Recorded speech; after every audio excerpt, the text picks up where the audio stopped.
আমি চিৎকার করে দেখলাম মিঠু, মিঠু আর আমার সাথে কথা কইল না। ছোট থেকেই ডান পিটে সারাদিন দৌড়ঝাঁপ আর ফুটবল বলতে পাগল ছিল ক্লাস 3 ছোট্ট প্রদীপ।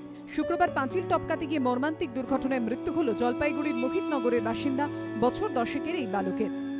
আমি তো কোনো অন্যায় করি নাই ঠাকুর, আমি কারোর সাথে কোনো খারাপ ব্যবহারও কোনো দিন করি নাই, আমার সাথে এই ব্যাপারটা হইল কেন? কি ঘটেছিল শুক্রবার? স্থানীয় বাসিন্দাদের দাবি, প্রদীপের বাড়ি লাগোয়া প্রায় 40 একর জমি পাঁচিল দিয়ে ঘেরা রয়েছে। সেই জমিতে রোজই খেলতে যায় স্থানীয় ছেলে মেয়েরা। শাড়ি পেঁচানো রয়েছে এই পাঁচিল দিয়ে উঠে, এবং এখানে বেল্ট রয়েছে, বেল্ট দিয়ে উপরে গিয়ে আবার নিচে নেমে যাওয়া। পাঁচিলে একটি লোহার বাঁকানো অংশ লাগানো ছিল, তাতে পেঁচানো ছিল একটি শাড়ি। প্রদীপ প্রথমে গলার সঙ্গে একটি বেল্ট বাঁধে, তারপর বেল্টটিকে শাড়ির সঙ্গে বাঁধে। এইভাবে পাঁচিল বেয়ে ওপরে ওঠে, কিন্তু পাঁচিলের ওপারে জমিতে নামার সময় বাঁধে বিপত্তি। স্থানীয়দের দাবি, বেল্ট দিয়ে কোনোভাবে প্রদীপের গলায় ফাঁস লেগে যায়, সেই অবস্থাতে ঝুলতে থাকে সে। এরপর স্থানীয়রা তাকে হাসপাতালে নিয়ে গেলে মৃত বলে ঘোষণা করেন চিকিৎসকরা। এরপরই ক্ষুব্ধ স্থানীয় মানুষজন পাঁচিল ভেঙে দেন।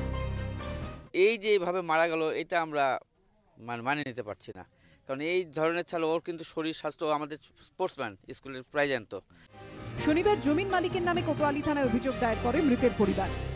আমি নরেশ আগরওয়ালের বিরুদ্ধে অভিযোগ করলাম।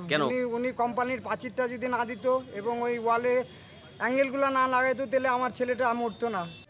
দিন কয়েক আগে দক্ষিণ 24 পরগনার ডায়মন্ড হারবারের লেনিন নগরে বোনের সঙ্গে খেলতে গিয়ে গলায় ফাঁস লেগে মৃত্যু 8 বছরের বালিকার।